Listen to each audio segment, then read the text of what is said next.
pero que cuando hablamos de interculturalidad siempre estamos hablando de, no sé si de conflicto, pero de problemas, de las dificultades que tenemos, ¿no?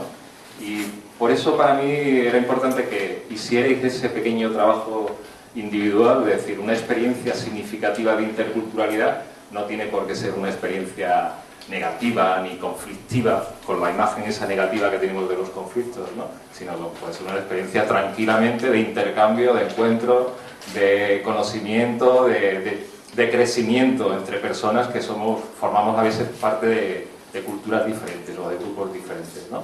Por eso cada vez me gusta más que la palabra sea propuesta de convivencia y no propuesta de regulación de conflictos, ¿no? Porque nuestra educación sobre los conflictos es sobre algo negativo. Pero claro, luego llegamos gente que somos muy maravillosos nosotros y decimos, pero no nos preocupemos porque los conflictos también son positivos y con los conflictos podemos aprender.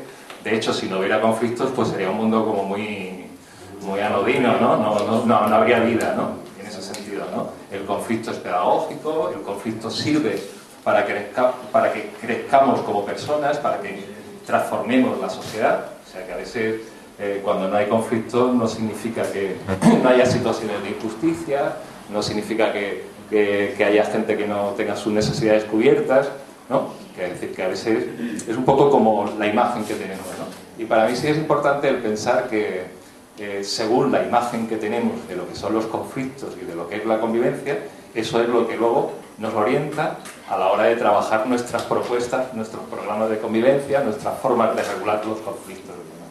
Vale. Eso por un lado. A mí otra cosa que sí me gustaría dejar muy clara es que creo que cuando hablamos de interculturalidad lo decimos muchas veces, pero luego nos olvidamos, ¿no? Es algo que tiene que ver con las mayorías y con las minorías, con la gente que estaba y con la gente que viene. En definitiva, tiene que ver con todos y con todas, ¿no? No es un enfoque para ver qué hacer con esas personas que vienen de otros países que nos suenan como un poco raros en el sentido cultural o gente extraña, ¿no? Sino que es algo que tiene mucho que ver también con nuestra propia diversidad interna dentro del Estado español, tiene que ver con los payos de los gitanos, tiene que ver con las culturas en definitiva, ¿no?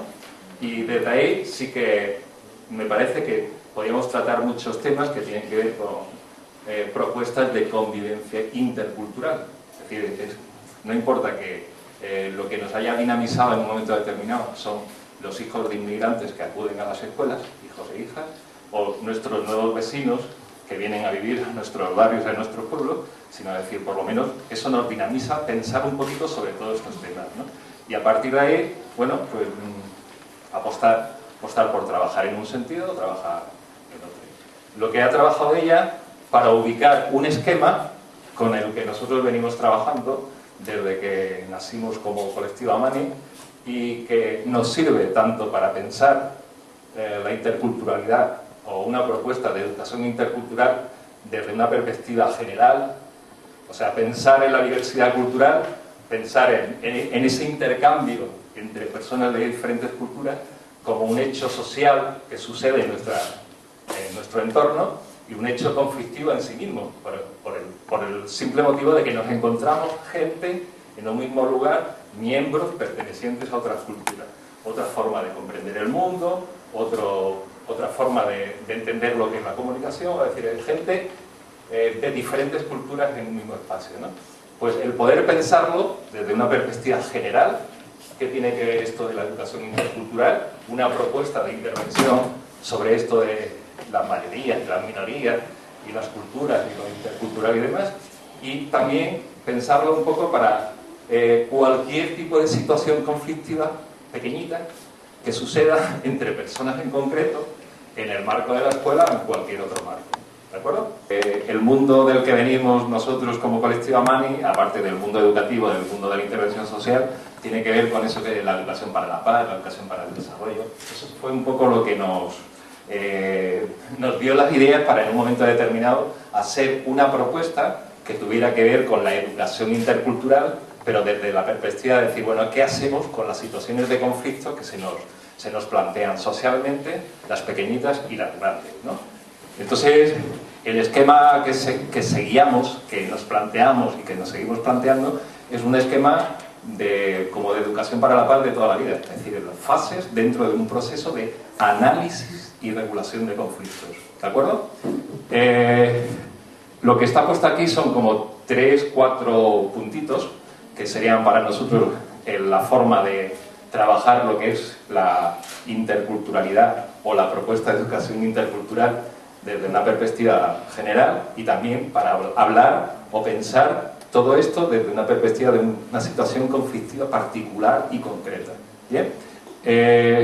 Hay una cosa que yo creo que lo habéis comentado en todas las experiencias que ibais contando poquito a poco, que es que si no hay una serie de condiciones básicas para que facilite el aprendizaje, que facilite la convivencia, que nos ayude a comprender un poco cuál es el objetivo de lo que estamos haciendo, lo que vamos a hacer en una clase, en un centro, pues lógicamente es como empezar la casa por el tejado. Es decir, muchas veces pensar en situaciones de conflicto, que lo único que deberíamos hacer es crear unas condiciones que ayuden, que faciliten, que la gente se entienda, que la gente se escuche, que haya confianza, que nos conozcamos y demás. Con lo cual, si hablamos de un proceso de análisis y resolución de conflictos, lógicamente existe una serie de pasos, existe un paso previo, que es crear esas condiciones, ¿no? Porque si no, cualquier tipo de análisis o cualquier tipo de respuesta puede ser cualquiera, pero no nos facilita, no nos ayuda, por lo menos para que sea coherente con los valores en los que queremos educar, queremos vivir, queremos convivir de alguna manera. Muchas veces nos dedicamos a buscar respuestas a los conflictos y sin pararnos a pensar, a comprender o a investigar o a analizar de qué están hechos los problemas de los que estamos hablando.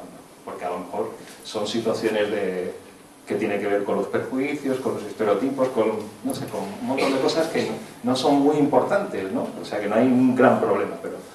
Y en ese sentido, hablando de proceso de análisis, resolución o regulación de conflictos, es importante pasar por ese proceso de análisis, ¿no? Desde una perspectiva general, y luego vamos a hablar, eso que implica en lo que es el trabajo escolar, en el día a día, ¿no? Es decir, igual hay muchos factores que explican por qué las cosas son como son. Es decir, el tiempo que María José ha dedicado a hablar de los perjuicios, de los estereotipos, es decir, es que muchas de estas situaciones están basadas en una mala percepción de las personas, de unos con respecto a otros, y de unos con respecto a otros como miembros de grupos, ¿no? Y de manera compleja, ¿no? Con lo cual, sí es importante analizar esos factores, yo he puesto ahí de manera muy intelectual, psicosociales, porque funcionan en el coco, pero también se transmiten a través de los libros de texto, bueno, todo lo que estaba explicando María José, ¿no?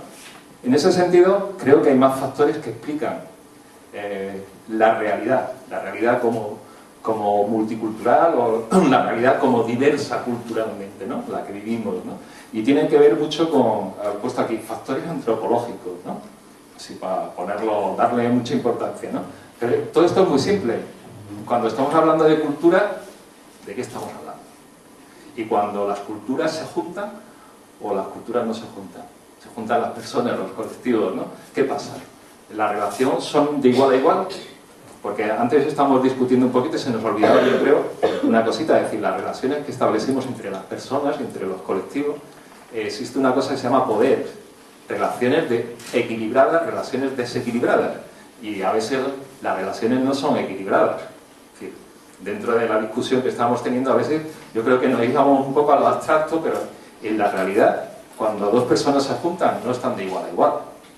Y eso aplicarlo a relaciones entre grupos, entre colectivos, entre personas, y es importante saber cómo son esas relaciones, porque en función de cómo son, las cosas pueden funcionar de una manera o pueden funcionar de otra. Vale, pues eso significa que también hay que preguntarse, que a veces será cuestión de mala percepción, pero a veces tiene que ver con nuestra forma de comprender esto de las culturas o las relaciones que se establecen entre, yo digo, mayorías y minorías. No es una cuestión de cantidad, es una cuestión de poder, ¿no? Que es importante. Y hay otra cosa que yo lo comentaba en el taller con María José, con Tote, perdón, que a veces somos demasiado culturalistas. Intentamos explicar las cosas desde una perspectiva de las culturas y de los prejuicios, ¿no?